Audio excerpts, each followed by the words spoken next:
Alright.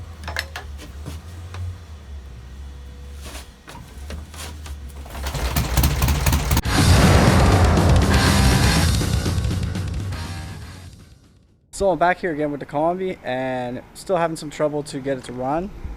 So the starter motor is definitely not connected. I don't know if there's just no flywheel, but we're definitely gonna have to pull the motor to check. Rather than doing it here where it's all wet and grimy, and I don't have a jack, we're gonna go around the corner and talk to the mechanic and see if we can get her in there. And basically we'll take it from there. So one thing I didn't talk about in the other video is that the reason why we're trying to get this thing going is because it's going to a shop maybe like 5 blocks away, and the shop, to get in, it has to go up like a very steep and narrow ramp, so we couldn't get in there with a tow truck. We could possibly tow this car in there, but it would be, you know, a bit of an effort, and I figured it'd be fun to see if we could get this thing going either way. You know, it's always nice to do a lap of the block before you rip it apart. So yeah, that's why we're getting this thing going. So I'm back here again. We're taking another look at it. It's supposed to go to the mechanic on Monday, but I had a couple hours today, so I figured I'd try and pull the motor since I've never pulled the motor on one of these before. So we're just gonna push the Combi out a bit here, put down a tarp, and start getting it done.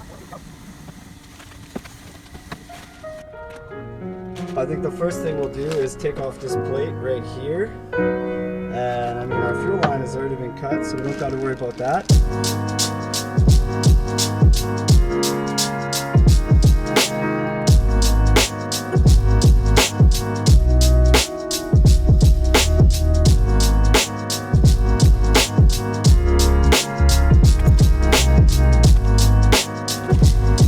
Got our rear plate off here now. Next thing is to check out how this is held in, which I don't know because I've never taken one of these out before, but soon we will see. I just took off the throttle cable. Now the next thing is to see which bolts I actually have to unbolt to take out the motor, because I'm not really sure. So of course I got the manual here. Let's just take a look. Engine. Yeah, engine. And page 9, removing the engine, 1-3. So removing and replacing the engine, that looks pretty good. Disconnect battery, yeah, done that. Auxiliary cable, yeah. Heater control cables, don't have those. Unscrew 2 lower nuts from engine mounting. And 2 more will be found on the top behind the fan housing with the nuts facing the rear. Okay, so let's go take a look for those. There's one hole right there. So I think that's where a bolt used to be. And another bolt right back there. Oops. I see 2, 1 there and 1 there. So I believe I gotta take out those 2, as well as that one on top, and this thing should be free.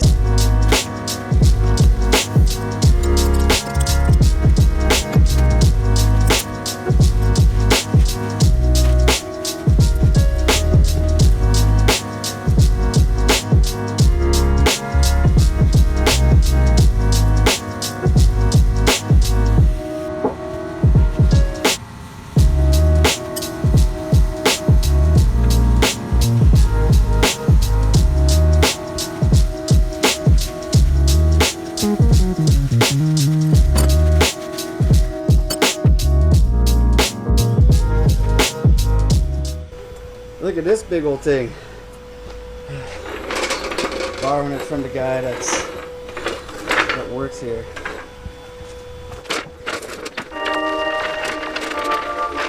Alright, so we got the weight of the motor on the jack. Now we'll just take out that last bolt, and I think this thing should just come right out of here. Let's see.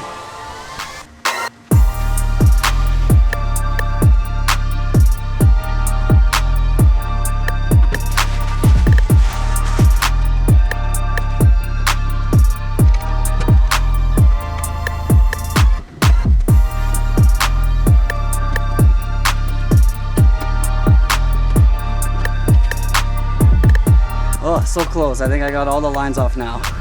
Like this close to having it out. So I think we're just gotta pull it a little bit more, and that should be it.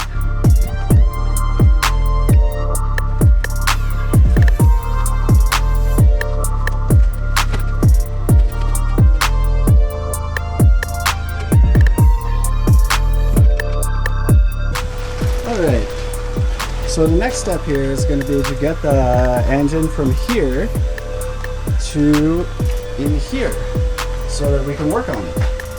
So that should be interesting. Hopefully someone can give me a little hand here to get it in. Let's see.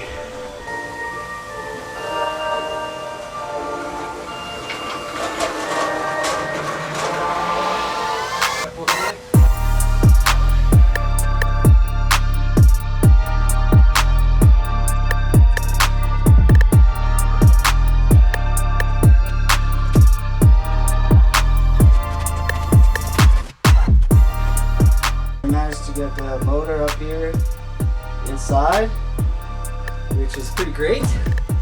So let's take a look at the flywheel here to see what is the deal, because it seemed like we were not able to engage on this thing. You can see some wear right here on the edge.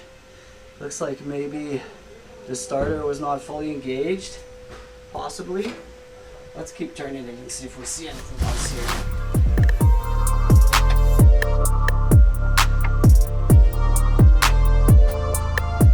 Other than this edge being slightly worn, I don't really see anything wrong with this flywheel.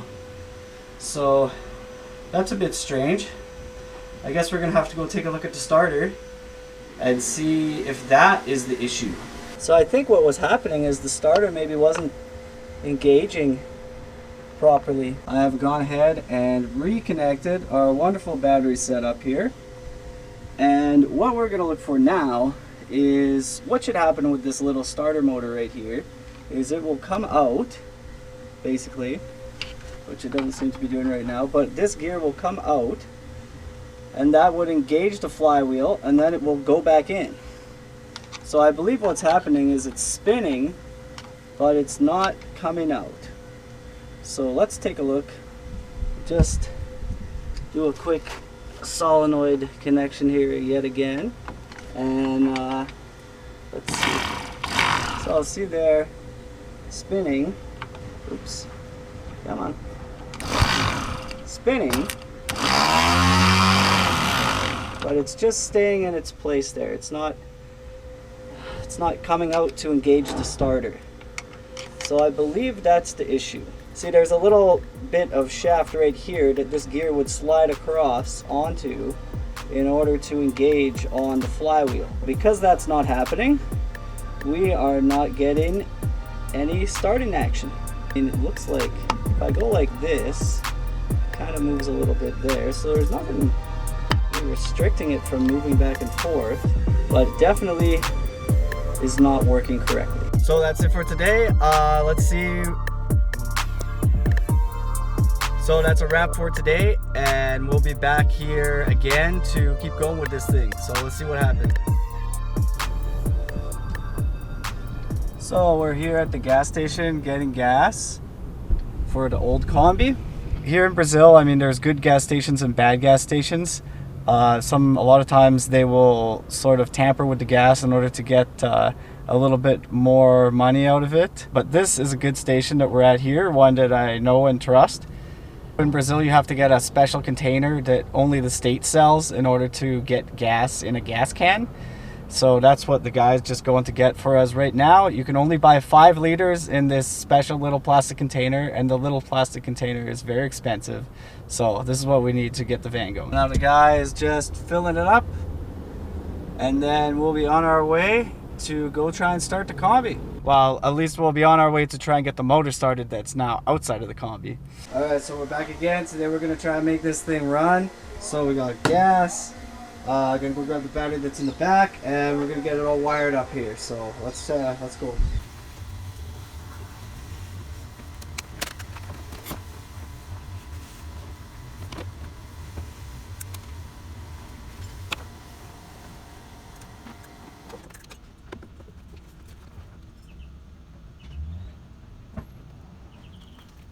I put a little bit of gas in the carb. I got my pull start here all hooked up, and now I just got to connect the battery and we'll see if we can make it go.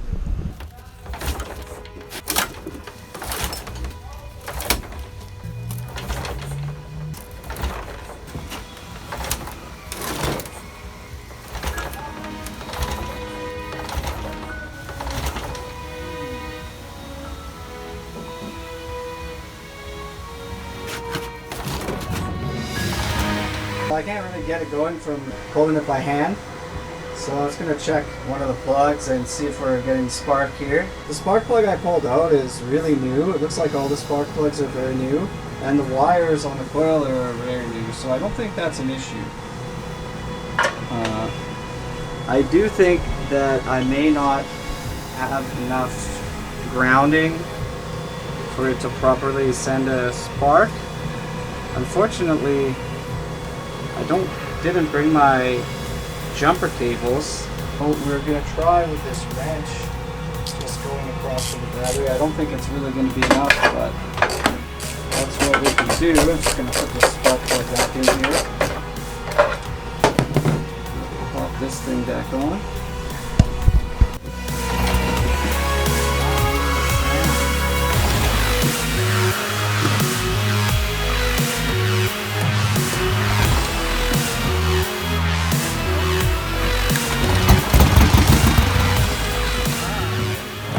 So it almost went, just coughed a bit. So what I'm going to do is just put this fuel line here in the fuel and see if we can get the pump to run and start sucking in fuel, and maybe it'll run for more than a few seconds here.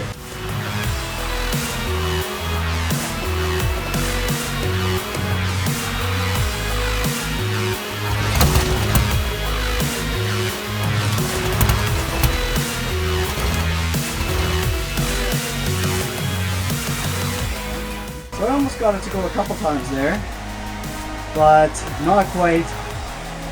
I mean, it kicked over a couple times, but man, I just can't get it to catch and keep going. Whew. I'm sweating. I'll try it a couple more times, and like I said before, I got this thing booked in at a shop on Monday, so I mean, if I can't get it to go now, at least there will be a little bit nicer to work. So we'll see. The other thing I noticed is that this coil is getting like super hot, so I think that could be an issue as well. I would imagine that I'm just not being able to properly ground this thing, and so I mean, like, this thing, you can barely even touch it. So that could definitely be an issue as well. It seems like the other time when I actually got it to turn over is when I let it sit for a little bit. So it could be that the coil's just getting way too hot because of the terrible grounding situation we got here.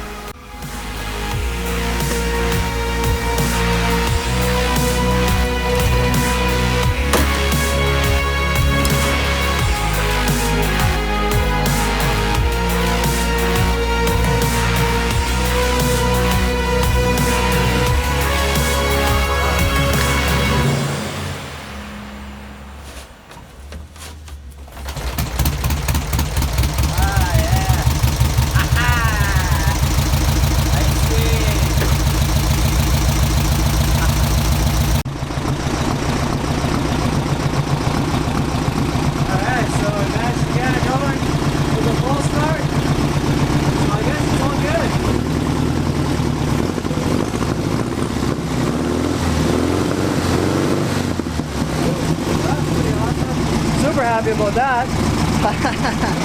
So that's it. Probably gonna run out of gas here in a minute. Yep. But yeah, we got her going. So now it's just a matter of checking that starter issue and putting it back in. Great. Now I've just been back here taking a look at this starter, and I think what I was doing was a bit wrong because I was using a screwdriver to go across the 2 points on the starter solenoid here. It seems like when I do that, this little starting gear is not popping out. So what I did is I just got a wire connected here to the solenoid, and of course I got the rest of these other connections already made. And if you take a look, when I just put this on the battery, that solenoid is now popping out the way it should be. So if I just hold this here, and then, so I mean, that right there is working perfect. That's just a lack of experience on my part. So I guess really at the end of the day, we probably wouldn't have needed to rip the motor out of here. I just had the wires connected wrong. But that's okay, I'm learning, and man, it was only 3 bolts to take the motor out, so I mean, you can't really complain about that. And, well, 3 bolts in maybe 20 minutes. So, I guess we'll huff that motor back in here, that'll be the next step, and then we'll see if this thing will actually start up properly. So yeah, pretty happy. Happy that I don't have to buy any parts anyways, that's for sure. I'm so happy that we got this thing to start by using the pull start method. That was awesome. But yeah, anyways, I think that'll be it for today. Come back again tomorrow and we'll put the motor back in and get it started up and see if it will move under its own power, I guess. So we'll be back tomorrow.